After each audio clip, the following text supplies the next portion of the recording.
കണ്ണൂരിൽ യൂത്ത് കോൺഗ്രസ് പ്രവർത്തകരും SFI DYFI പ്രവർത്തകരും തമ്മിൽ ഏറ്റുമുട്ടി പോസ്റ്റർ നശിപ്പിച്ചെന്ന് ആരോപിച്ച് യൂത്ത് കോൺഗ്രസ് നടത്തിയ പ്രകടനത്തിനിടെയായിരുന്നു സംഘർഷത്തിന്റെ ദൃശ്യങ്ങളാണ് നമ്മൾ കാണുന്നത്. അതിൽ യൂത്ത് കോൺഗ്രസ് പ്രവർത്തകരുണ്ട്, ഡിവൈഎഫ്ഐക്കാരുണ്ട്, SFIക്കാരും ആ പ്രതിഷേധത്തിന്റെ സംഘർഷത്തിന്റെ ഭാഗമായിരിക്കുന്നു എന്നുള്ളതാണ്. ഫെലിക്സ് വിവരങ്ങളുമായി ചേരുകയാണ്. ഫെലിക്സ്, ഇപ്പോൾ ഈ സംഘർഷമൊക്കെ പൂർണ്ണമായിട്ടും അവസാനിച്ചോ? ആരുടെ പോസ്റ്ററാണ് നശിപ്പിച്ചത്? ഈ സംഘർഷം ഉണ്ടാകാനുണ്ടായ സാഹചര്യം എങ്ങനെയാണ്? വി കുഞ്ഞികൃഷ്ണൻ നടത്തിയ വെളിപ്പെടുത്തലിന് പിന്നാലെ നാളെ പയ്യന്നൂരിൽ കോൺഗ്രസിന്റെ നേതൃത്വത്തിൽ സത്യാഗ്രഹ സമരം നടത്തുന്നുണ്ട്. അതിന്റെ പോസ്റ്റർ കണ്ണൂർ നഗരത്തിൽ യൂത്ത് കോൺഗ്രസ് സ്ഥാപിച്ചിരുന്നു. ഈ ഫ്ലെക്സുകളാണ് SFI ഡിവൈഎഫ്ഐ പ്രവർത്തകർ നശിപ്പിച്ചെന്ന് ആരോപിച്ചുകൊണ്ട് ആദ്യം സംഘർഷം ഉണ്ടാകുന്നത്. പിന്നീട് SFIയുടെ ഭാഗത്തു നിന്നും ഒപ്പം യൂത്ത് കോൺഗ്രസിന്റെ ഭാഗത്തു നിന്നും കണ്ണൂർ നഗരത്തിൽ പ്രതിഷേധ പ്രകടനം നടന്നു.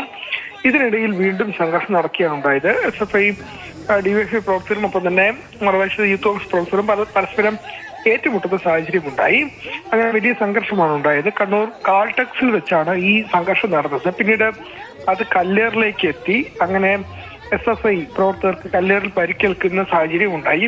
പിന്നീട് SFI പ്രവർത്തകർ കണ്ണൂർ DCC ഓഫീസിലേക്ക് മാർച്ച് പ്രതിഷേധം നടത്തി. അത് DCC ഓഫീസിന് ഏതാണ്ട് ഒരു 1/2 കിലോമീറ്റർ മുമ്പിൽ വെച്ച് പോലീസ് തടയുകയും ചെയ്തു. അങ്ങനെയാണ് ഈ സംഘർഷം ഉണ്ടായത്. ഏതായാലും ഇപ്പോൾ സംഘർഷത്തിന് അവസാനം ഉണ്ടായിട്ടുണ്ട്. പക്ഷേ നേരത്തെ ഏതാണ്ട് 1/2 മണിക്കൂറോളം നേരം കണ്ണൂർ നഗരത്തിൽ വലിയ സംഘർഷമാണ് ഇരു വിഭാഗവും തമ്മിൽ ഉണ്ടായത്. കല്ലേറിൽ കാറുകളെ ചില്ലുകളടക്കം തകർന്ന സാഹചര്യവും ഉണ്ടായിട്ടുണ്ട്. ഏതായാലും പോലീസ് ഇരു വിഭാഗം പ്രവർത്തകർക്കെതിരെ കേസെടുത്തിട്ടുണ്ട്.